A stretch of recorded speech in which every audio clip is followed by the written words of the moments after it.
ایک بات چھوٹی سی رہ گئی ہے کہ جو اس وقت ہو رہا ہے نا الیکشن کمیشن کو جلا دو، گرا دو، مار دو، اس کے جی پیچھے نا کچھ ریزن ہے۔ الیکشن کمیشن کنکلوڈ کر چکا ہے فارن فنڈنگ کیس کا فیصلہ، جی کسی لمحے بھی آپ کے سامنے آ سکتا ہے، اور اس فارن فنڈنگ کیس میں میرے ذاتی الیکشن کمیشن کے ذرائع کے مطابق پی ٹی آئی بین ہو سکتی ہے بطور جماعت۔ اس کے اندر فیصل واڈا کا فیصلہ جو ان کے پاس اپیل تھی، وہ ہائی کورٹ تو کچھ نہیں کر سکی، 3 سال میں انہوں نے وہ بھی فیصلہ لے لیا ہوا ہے۔ ایک سمپل کوشچن تھا واڈا سے کہ آپ نے غیر ملکی شہریت کس دن چھوڑی، اسے 3 سال میں جواب نہیں دیا۔ انہوں نے جی جواب انہیں بھی نہیں آیا، لیکن ریکارڈ لے لیا کہ کس دن چھوڑی اور کس دن اس نے یہاں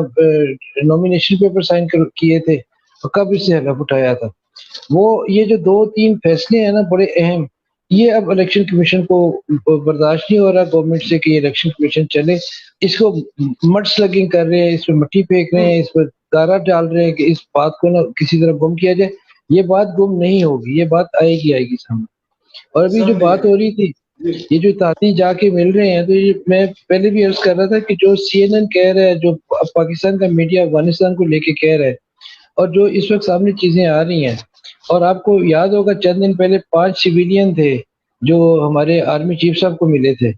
اور وہاں جو بالکل وہ گفتگو ہوئی تھی وہ کہیں ڈھکی چھپی نہیں ہے۔ وہ گفتگو تو بہت لمبی ہے، 3 گھنٹے کی میٹنگ ہے وہ، لیکن اس میں جو اہم پوائنٹ ہے وہ یہ ہے کہ آرمی چیف صاحب کا یہ فرمانا کہ نواز شریف ایک محب وطن آدمی ہے، واحد قومی رہنما ہے پاکستان کا۔ یہ وہ نواز شریف ہے جس کو 2018 میں کیسے کیسے انہوں نے ہٹایا تھا، اور پھر جی تبدیلی کا سال لائے تھے، پھر ووٹ کی طاقت سے دشمن کو شکست دی تھی۔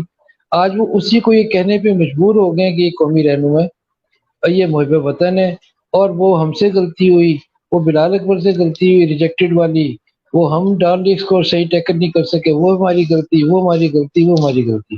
یہ جو غلطیوں کے اعترافات کا موسم ہے۔ اس کے بعد پرسوں اگر آپ کو یاد ہو تو ایک بہت اہم ڈیولپمنٹ پاکستان میں ہوئی ہے، جس میں کامران خان صاحب ویڈیو پہ آئے ہیں سامنے، اور 2 منٹ 19 سیکنڈ کا انہوں نے ایک ویڈیو پیغام بھیجا ہے قوم کو۔ اب اس جی پیغام کو ایک دفعہ سن لیں، یہ کامران خان کا بیان نہیں ہے۔